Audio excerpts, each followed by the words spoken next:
أعوذ بالله من الشيطان الرجيم بسم الله الرحمن الرحيم اللهم صل على محمد وعلى آل محمد صلى الله عليه وسلم التسليم. All praises due to Allah, the Lord of all mankind, the Master of the Day of Judgment, Allah to whom belong everything in the sky, on earth, and between the two of them. The cherisher, Allah the sustainer, the provider, the healer by excellence, the true Malik. I'm asking Allah subhanahu wa ta'ala to bestow His blessing, His peace, His rahmah upon our noble Prophet Muhammad sallallahu alaihi wasallam, his household and his family, and all our faithful departed.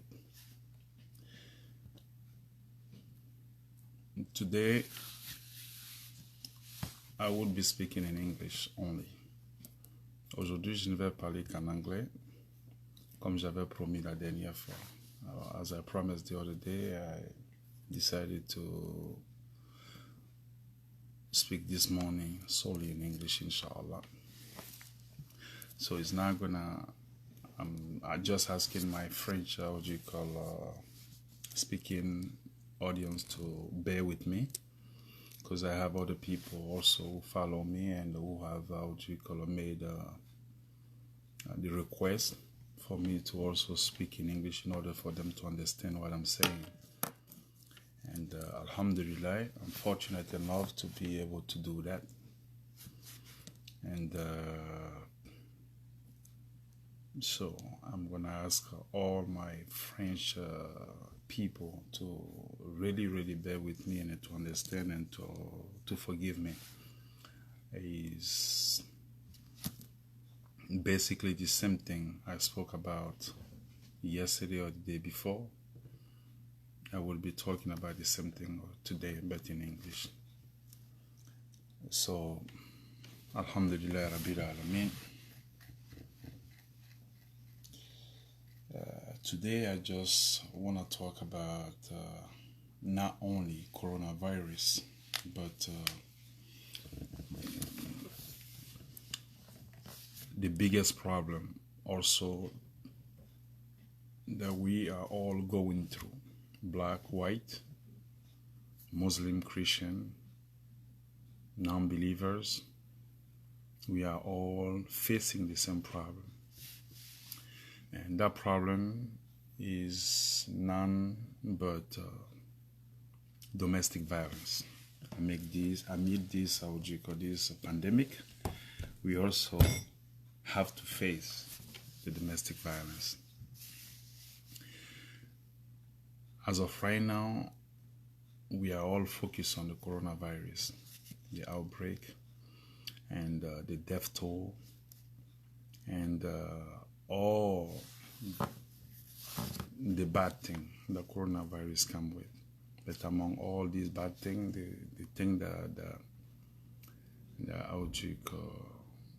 scares me the most is the domestic violence. In UK only, the other day I was reading, there was, I believe that was a couple of days ago, 12 deaths. In France, the same thing. And last night I was talking to a friend of mine in Canada who told me that the situation is so bad, they have to remove some people from their home to shelter them in the hotel. It is very unfortunate that people have to go through this. But it's not a surprise to me, because this is the life we've been living for the longest, as far as we all can remember. The problem is, like, we live together, but Allah is my witness, we don't know each other very well. we don't get to spend as much time together as we are doing right now. And right now we are doing that not because we want to, but simply because we are forced to. We are obligated. So, human being, when it comes to Allah alone, Allah gave us that free will. That's the difference between us and the angels. Because Allah said, He said that He created mankind and jinn for only one purpose, and that purpose is to worship Him. But us, we have that free will. The angel don't do anything without Allah's permission. With us, again, we have the free will. We have the liberty to do things as we please. We have that freedom to say whatever we want to say, to do whatever we want to do, to either worship Allah subhanahu wa ta'ala or not worship Him. That's the reason why our judgment, when we talk about Judgment Day, I believe that we will be the center of this whole thing, the day of Yawm al-Qiyamah.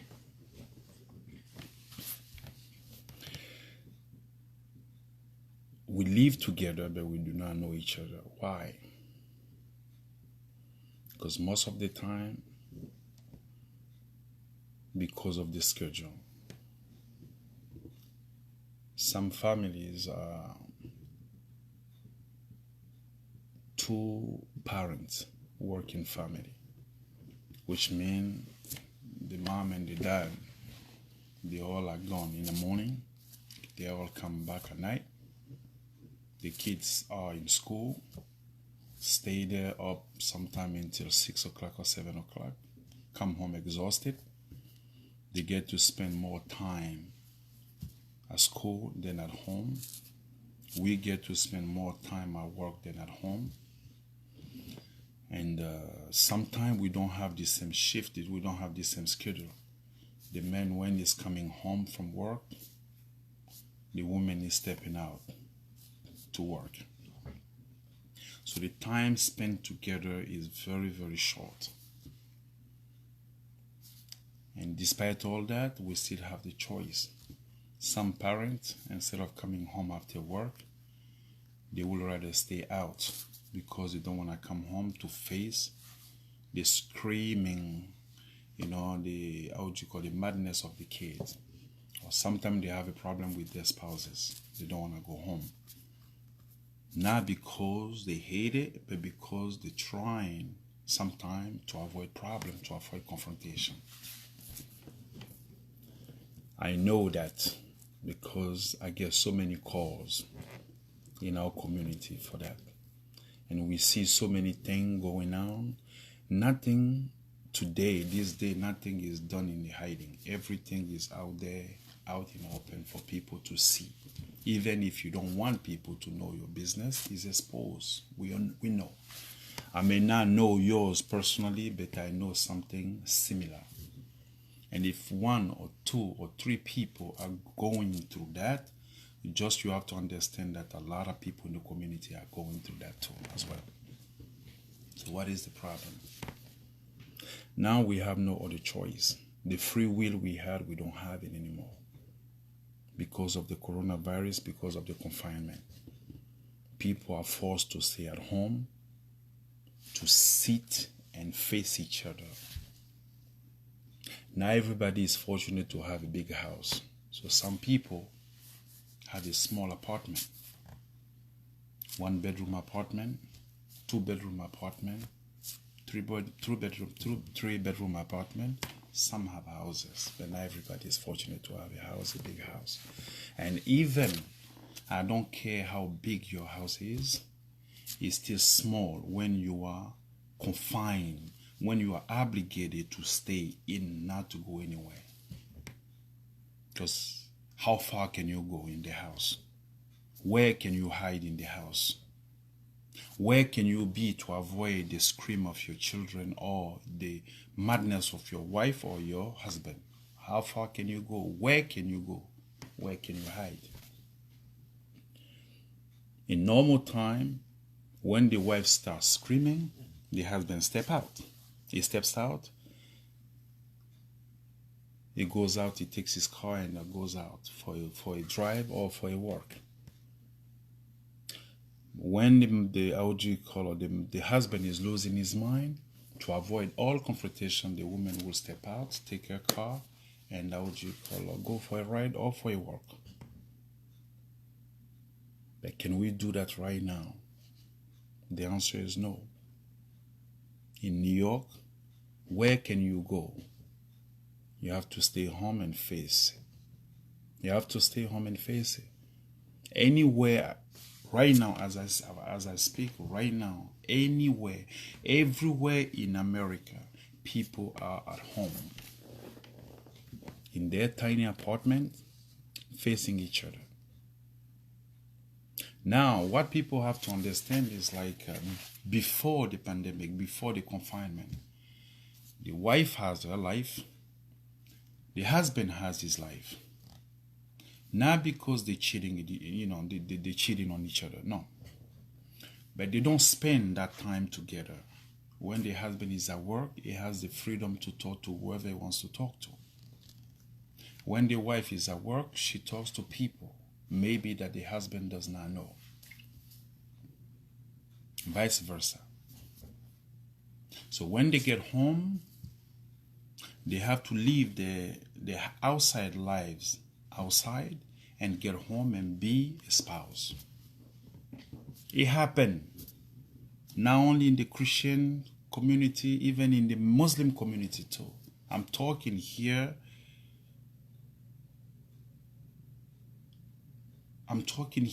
as to a community as a whole.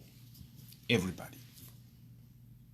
Now, the person who's been living that life, not because she's cheating or he's cheating on you, but because that's the way it is. Sometimes your husband may have a friend that you don't like, or the wife may have a friend that the husband does not like. But because of the depth of your friendship, because of the camaraderie, you don't want to keep that friend away. You don't want to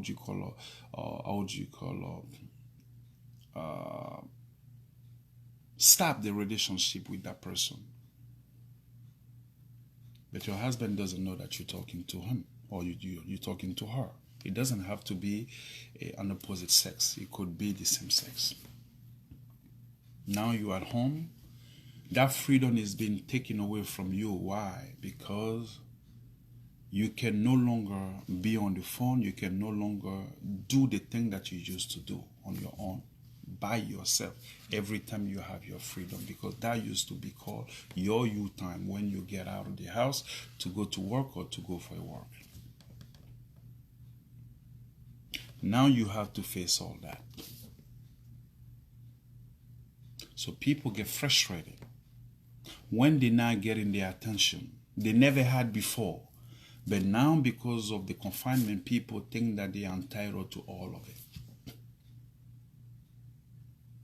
The best thing for us to do right now is to understand that my husband needs his time, he needs his space.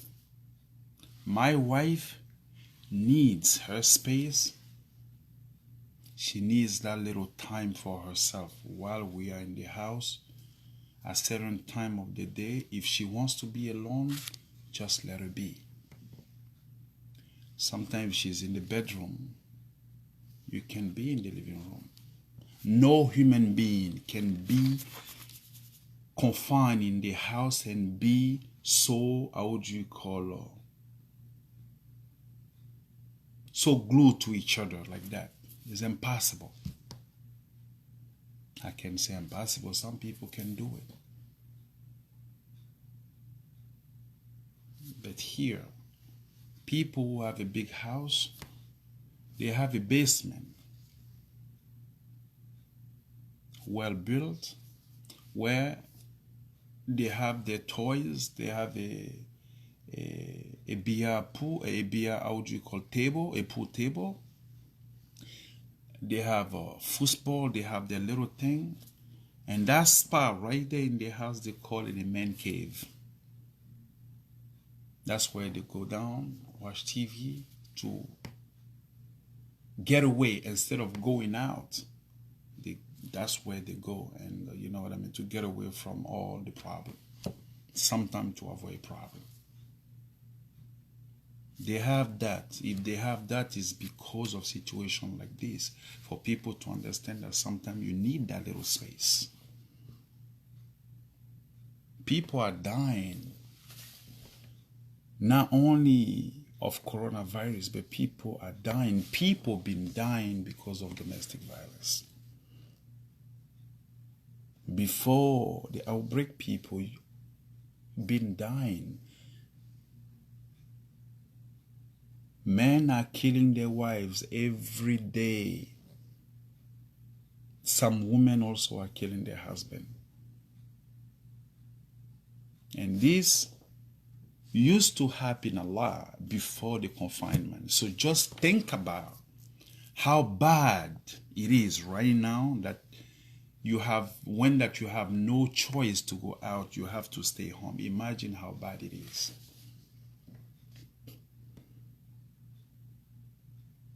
Do we have a choice? No, we don't. Can we try to make it work? Yes, we can. We have the kids at home. They're not used to being trapped like this. They love to go out, run around, go to the park, go to the movie on the weekend,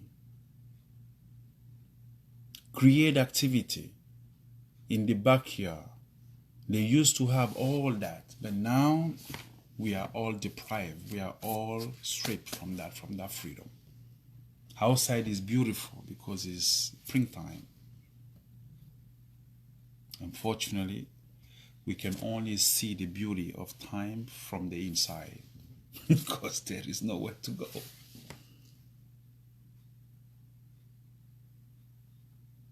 Are we going to be on the kids tell every second, oh, stop doing this, oh, you are so messy, you are too messy, or you doing this, oh my God, I can't take it anymore?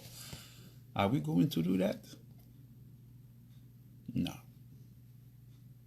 It will reach the point where we're going to have to let them be.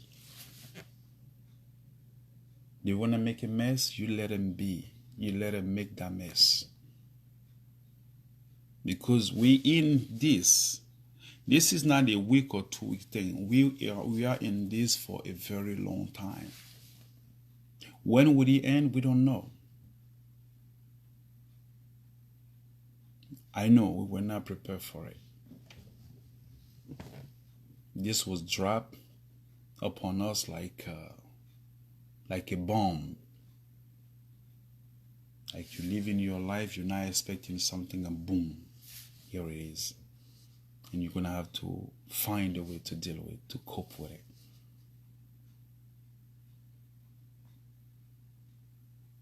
Rasul Sallallahu Alaihi Wasallam, our noble prophet, used to say, he said that the best among you is who is best with his family, his wife and children. And he said that I am the best because I am good to my kid and my family, my wife. People take that literally, but you have to think, why would he say that? Or why did he say that? He used to say that outside, we are almost how would you call, all perfect. Because outside people pretend to be who they're not. People try to gain people's approval, people's love, and people's respect by being at their best behavior, by faking it. Outside, oh my God, this guy is the best. Oh my God, this guy, you have no idea. Oh my God, this lady, forget about it. She's just the perfect woman. Oh, this guy is a perfect husband, perfect man. I wish I had this guy for husband, or I wish I had this lady for wife. It is said that the true character of a human being, of a man or a woman, can only be known from the inside, from people he lives with, from his family. Before this pandemic, some men used to live like a lion. When it's time for them to come home, everybody's scared. The children, whatever they were doing for fun, when they look at the clock, they know Dad is coming. Unfortunately, they're going to have to be at their best behavior, not because they respect or they love him, but because they were afraid of him, they were scared of him. That was not the way of Rasul Sallallahu Alaihi Wasallam. Us Muslims today, people think that we are barbaric. People think that we are mean. People think that we are not civilized. Can I blame them? No. I don't blame them because I suppose or because I say to myself that they don't know anything about it. Sometimes we are judged wrongly because of what some other people do. But a true believer, as Rasulullah used to be, it is the model that we all try to copy. We will never be able to attain that, but we will try. He never laid his hand on his wives. Never. Not his wife, not how would you call his children. He was the perfect gentleman. He used to love to dialogue. At home, he was the best. So this is the time for us Muslims to do the same thing. You have to have that love for your kid and your wife. You have to have that compassion. You have to be decent. You have to be the nicest guy possible in order for life at home to be full of harmony. When you're tired of seeing your kid, you go to the bedroom. Because it's going to happen. Don't look at me and say, how can you be tired of your kids? Trust me. Everything we see on the movies, how do you call tabloid, shows. Oh my God, this is a perfect family. These people are so nice. Oh, you so, come on, this is in front of the camera.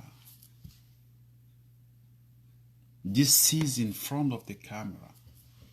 They have no other choice than to portray that image, that great image.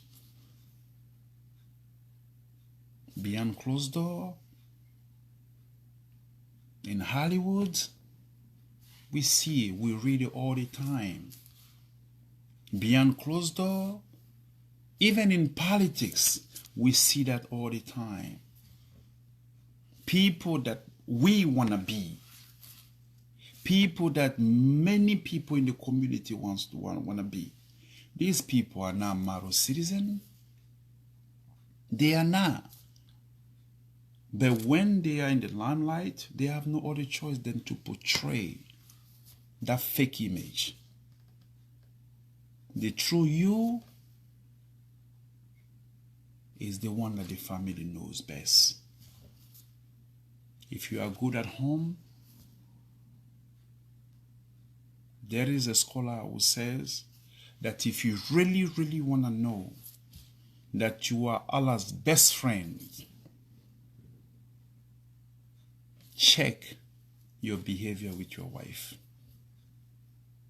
If you have the best behavior with your wife, if you are a true gentleman with your children, with your wife, if you are a compassionate human being with your wife, wallahi, you can say to yourself, you don't need anybody to tell you. You can say to yourself, yes, I have Allah's approval. You can say, yes, I am on Allah's best side. Because you are kind to your wife and to your children. Being kind is not outside only. It's at home. When we die,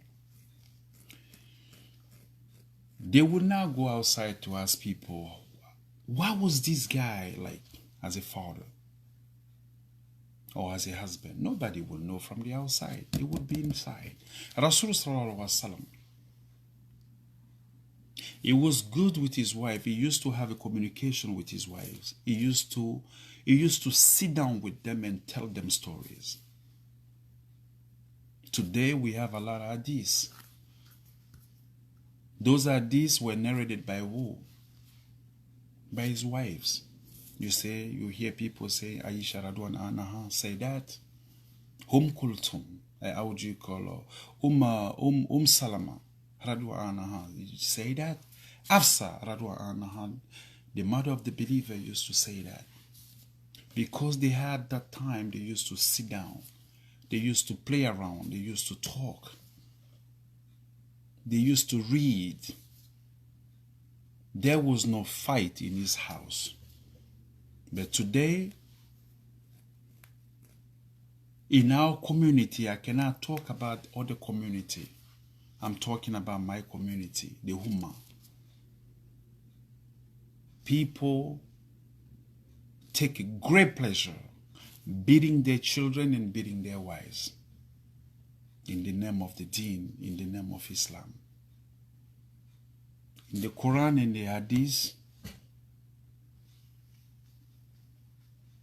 it's not mentioned to beat your wife. It's not. There is only one place where it's mentioned, and if I tell you, it will surprise you. That was the story of Ayub. Ayub alayhi salatu wasalam was a prophet.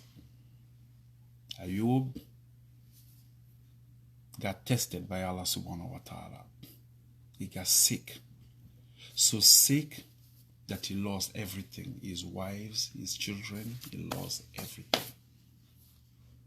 He used to have 14 kids, 7 girls and 7, how would you call her, boy.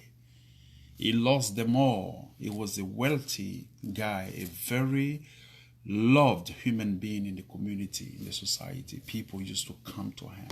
This guy was granted not only faith, but wealth. When Ayub got sick, that did not change his faith. He increased it. He kept on asking Allah. He everywhere was sick. The only part of his body that was not touched was his tongue and his heart. People didn't want to be with him. People took him off. It got to a point where they have to take him because they felt that whatever disease he had was contagious, so they didn't want him to be among them anymore. That's the man that everybody used to come to with their problems. That's what I tell people all the time. If you are in the business to please people, you are in the wrong business. As Jibril alayhi salatu wasalam told Rasul sallallahu alaihi wasallam, he said, live your life. But just know that you will die one day. He said, do whatever you want to do with your life. But just know that you will be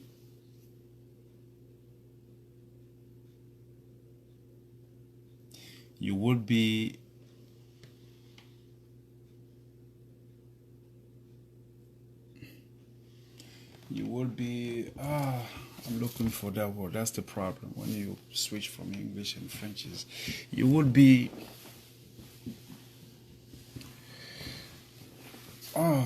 do whatever you do with your life, but on the day of judgment, you will be judged according to what you did. And he said, love people as much as you love them. And know that one day they will leave you. He used to say that to Rasul Sallallahu Alaihi Wasallam. And he said to him, this right there was not advice for Rasul Sallallahu Alaihi Wasallam only. It was for us to understand. It doesn't matter what you do. On the judgment day, you will be asked for the good or for the bad.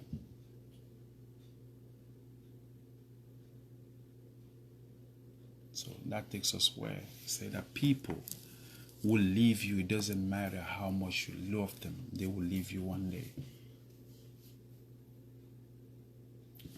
If it's in the marriage, divorce is an option. The person you love so much can leave you anytime. If it's not because of that, they can leave, they can travel, or they can die. It will break your heart. But Allah will never leave you. So those who are in the business in pleasing people, you are in the wrong business. Because the people you're trying to please will not intercede for you on the day of Yawm al-Qiyamah. When it's all said and done, you will be asked, you will be facing your Maker on your own.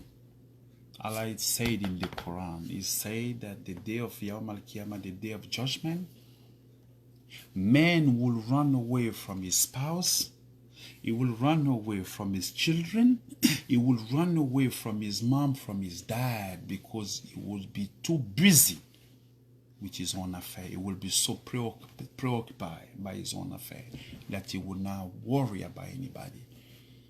The day of judgment, children will come to their mom. They will say, not today, boy. Not today, kid. Not today. You go to your husband, or your husband will come to you and say, honey, I love you. Not today. Because whatever I have as good deed may not be enough for me to share a portion of it with you. So I have to stay on my own. Today is today. Today is the day when everybody will be selfish. Not because they want to, but because they have to. If I give a little bit of what I have to my spouse, whatever I have left, would that be enough for me to go to heaven? I don't think so. So this is not a risk anybody is willing to take on that day. It's funny, but it's sad at the same time. Be in the business in pleasing Allah subhanahu wa ta'ala, you will not lose.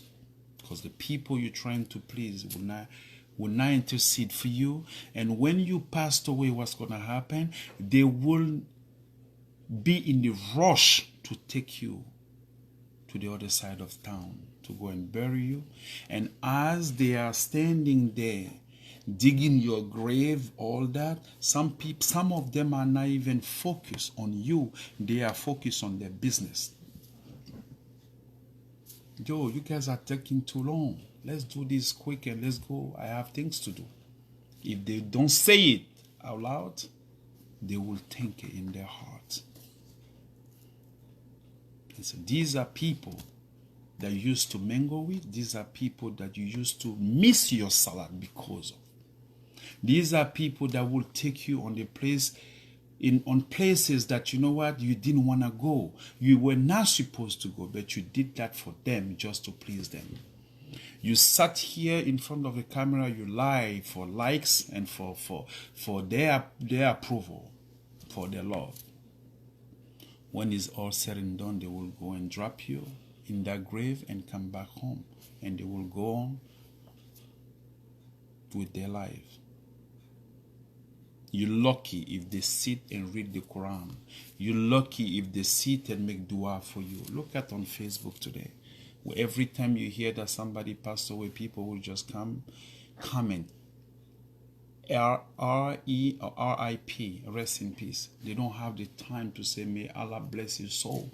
May Allah grant him Jannah. All that is too long to write because they gotta go, they have no time.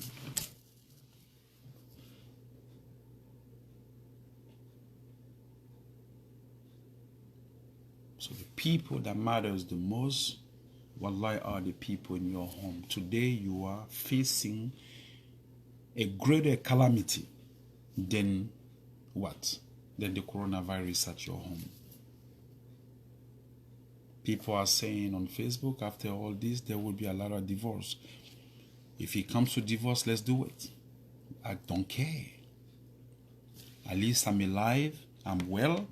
I will have the opportunity to marry another man or another woman. Don't kill me. At least don't kill me. Let me be. Let me stay alive, at least. But at this point, we're going to have to face it. And when the coronavirus is out, if you don't want to be with me because you discover stuff that you didn't like, that's okay. Hasta la vista. I go my way, you go your way. That's it. Divorce is an option. I say that every day. Divorce is an option. Divorce is the thing. Is how do you call the thing that is permissible that Allah hates the most. Is permissible, is an option, is doable. And among the things that Allah has allowed us to do, divorce is the thing that He hates the most. So we have to go, when it comes to divorce, you have to use all the options possible. And if it doesn't work, it means that you guys were not meant to be together. That's okay. But don't break my eyes. Don't scar me for life. Give me the opportunity to marry another woman or to marry another man. Give me the opportunity to be okay. Don't kill me. Don't hurt me. Allah, I'm asking people to use a lot of patience, a lot of compassion, to think, this is the mother of my kid. This is the father of my kid. I don't need to call the police on him. Let's sit down and talk. Watch movies together. Watch movies together. Let's play. Let's read the Quran. For those who are not Muslim, create again. Those who are Muslim, if you're tired of reading the Quran, yes, you're not going to read the Quran all the time. Let's not lie to each other. That's just a reality. A Quran, you take it, you read it for a little bit, and after that you put it aside, and now you face your family, you have to take care of them. Play game with the kids in the house. Watch their show. It doesn't have to be your channel all the time. They are the boss in the house. They control the remote. Give it to them. Sit down. If you have to dance with them, dance with them. You have to play hide and seek, play hide and seek. Do something to preoccupy their heads. The apartment may be small, but you can make it work if you want to. We don't have to beat each other. We don't have to be mean to each other. We have to come together as one unit to face this calamity, to face this pandemic. A lot of people have been dying. If it doesn't work out, let's separate. Islam is against violence. For those who do not know, Islam is against violence. Islam is against violence. We condemn violence, we do not condone it. I was talking about the story of Ayub alayhi salatu wasalam when I said that he got sick. He got to a point, he was mad at his wife. She didn't do anything bad because she couldn't get any more work because people, they took him out of sight. So he lost everything. He was just with her. So she would go and work as a maid to make money, buy food, and come and feed him. because he was incapacitated. It got to a point, people, the lady was finding work with, they decide not to give her work anymore. Why? Because they say that the disease is contagious. If they don't get it through him, they will get it through her, because she was in close contact with him. Subhanallah. What did she do? She was broke and desperate. She used to wear a hijab. She went and she shaved one side of her head. And she sold that hair to come and feed her husband. He asked her, how did you get this? From the moment you told me that these people don't want to give you any work, they're afraid of you. She didn't tell him. When that finished, she went back again and she shaved the other side. She went bald-headed for her husband. May Allah bless all of us with that kind of woman who will stand by you through thick and thin. That's what you say. For the best and for the worst, right? For better or worse, we are in together. And when she came back this time, he forced her. He wanted her to tell her. And crying, she took off her hijab to unveil her hair for him to see. He was not pleased with that.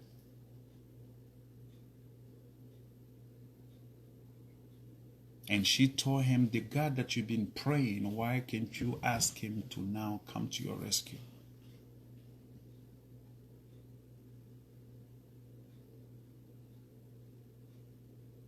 And he told her, how long did we live that lavish life? She said, for a very long time. And he said to her, how long I've been sick? 12 or less than 12 years. Say the time of comfort is a lot longer than the time of discomfort. She was patient. He was patient. It got to a point she said something, she did something that he didn't like, and he promised her, when I get better, I promise you, I will beat you. But he was insignificant. Allah said in the Quran, when he got better, Allah asked him to put together 100 stick. But we're talking about what? Like small things. Small. When I say small, you have no idea how small it is. So instead of giving her 100 lashes, he said to her, like, put together and just touch her like this one time. And that one time represents 100 times. Do not hurt her. Do not hurt her. Just touch that. It's in the Quran. So if Muslim people, some Muslim people, African people will use that to say, when your wife is wrong, you have to beat her. That is not. You can go and read the tafsir. You can go and read the Quran. That's not what was said. So there is no way we are allowed to be that barbaric. We are allowed to be that heartless with our spouses. This is a time to get together, to come together as one unit, as a family, to understand that we cannot do this alone. Let's be nice to each other. Because he said, if you kill one person, one soul, it's like if you have killed the entire humanity. That's what I believe. That's what all Muslims should believe. And those who are not Muslim, they have to see that. They have to understand that that's what it is to be a Muslim, not to be violent. Please, find something to do in their house. Find something to do. Give us each other space. I don't have to know what my wife is doing all the time while we're sitting in the house. I don't have to know who she's talking to. She doesn't have to whisper. Whatever she wants to do, she can be in the bedroom, she can be in the living room, she can be in the kids' room. Just be there. Have your chat with your friend. Do your woman things. Let me do my man things. It doesn't mean that I'm cheating, or it doesn't mean that you are cheating. You do all that. Wallahi, if we give each other that space, there will be no problem at home. And for those husbands who are now used to helping around the house, take the time and help around. Because now she's going to be working 24/7. Don't leave the children in their mom's care only. When the child is crying, or go to your mom, I'm sick and tired of this, this is too much for me. If it's too much for you as a man, what about her? What about her?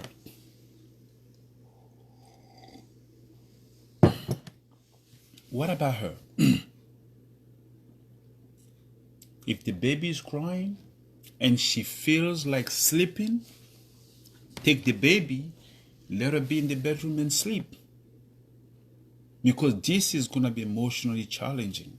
It's going to be hard for people to deal with. It's not the physical part. It's the emotion. We will be drained if we are not already. So I'm asking everyone to understand what it is to be confined, and it's gonna be hard for us to deal with this. But I'm sure that we can do it if we decide to do it. We don't need an expert to come and talk to us. Here we can talk. I'm not talking as an expert. No, I'm not. But I can use the Quran and the Hadith for people who want to listen. It's just an advice.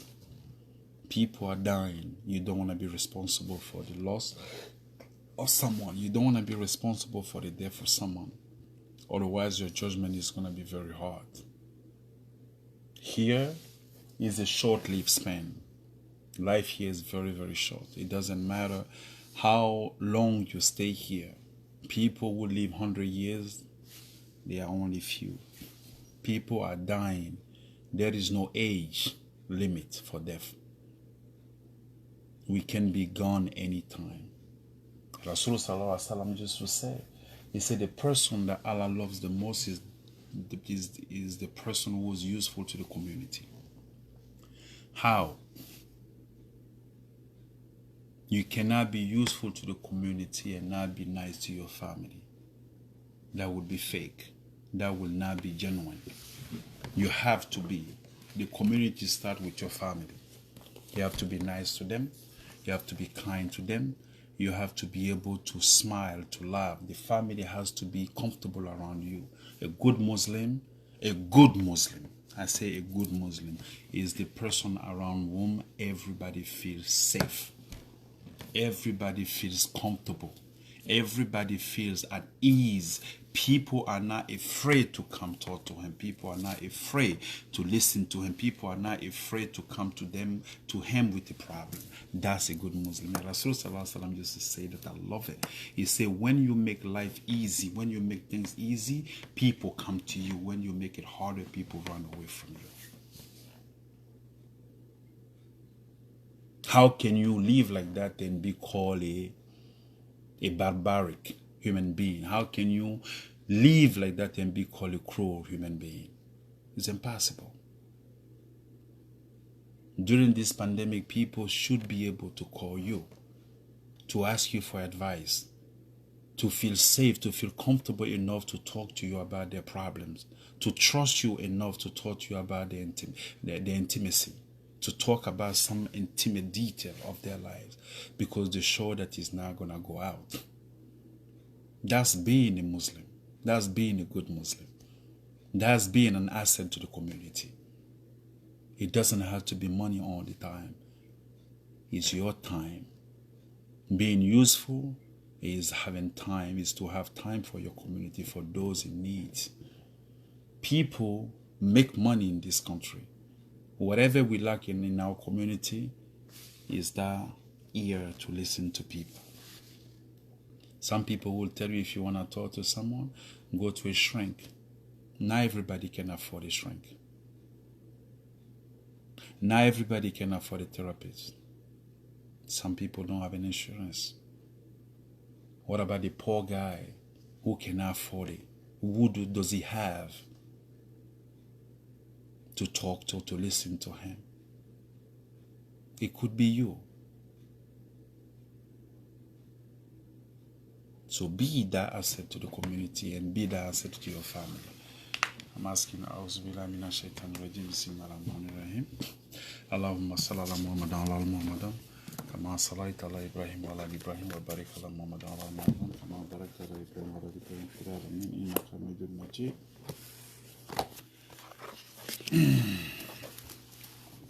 ربنا تقبل منا إنك أنت السميع العليم. ربنا ولا تحملنا ولا تحملنا واعف عنا واغفر لنا وارحمنا أنت مولانا فانصرنا على القوم الكافرين. ربنا لا تزغ قلوبنا بعد إذ هديتنا وهب لنا من لدنك رحمة إنك أنت الوهاب. اللهم إنك عفو تحب العفو فاعف عنا. اللهم إنك عفو تحب العفو فاعف عنا. اللهم إنك عفو كريم تحب العفو فاعف عنا. سبحان الله ونعم الوكيل. سبحان الله ونعم الوكيل. سبحان الله ونعم الوكيل. May Allah bless us all with a better understanding. Ya Allah, Amen. May Allah grant us Jannatul Firdaus. May Allah grant us a best, how would you call a good ending. This ending that was, how would you call, promise to the virtuous one with the last word. How would you call it, with the Kalmatu Shahada as the last word, inshallah. Amen.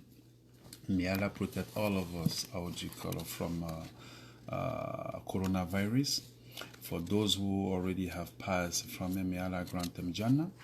And for those who are not, how would you call it, infected, may Allah prevent all of us from it, preserve all of us from it, inshallah. Amen. May Allah bring peace in our home. May Allah bring peace in our home. May Allah bring peace in our home. May Allah purify our intention and our heart.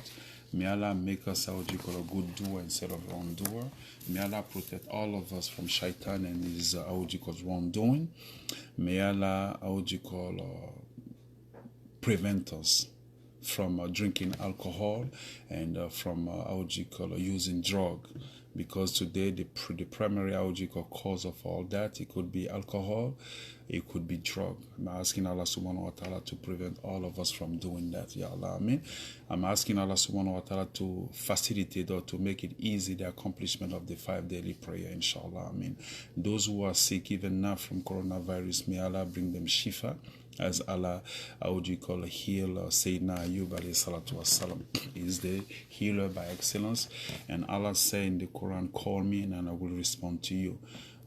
Allah say that is the person, the only person that we have to seek, how would you call, forgiveness from, is the only one we have to seek help from. Allah is the one that provides us with everything we have, He is the sustainer. May Allah, Ya Allah subhanahu wa ta'ala, provide us with everything we need that will be beneficial for us in this dunya, in the year after, inshallah. Amen. May Allah bring peace in our home. May Allah bring peace in our home. May Allah touch our heart. May Allah soften our heart, inshallah. Amen. May Allah keep shaitan away from us, and this very, very, very difficult time as we go through the, how would you call, this pandemic. May Allah make, how would you call, put peace, inshallah, in our heart. May Allah put a lot of love in our heart for each other, our friend, our family. May Allah put a lot of love in our heart for everyone around us. May Allah make us an asset to the community.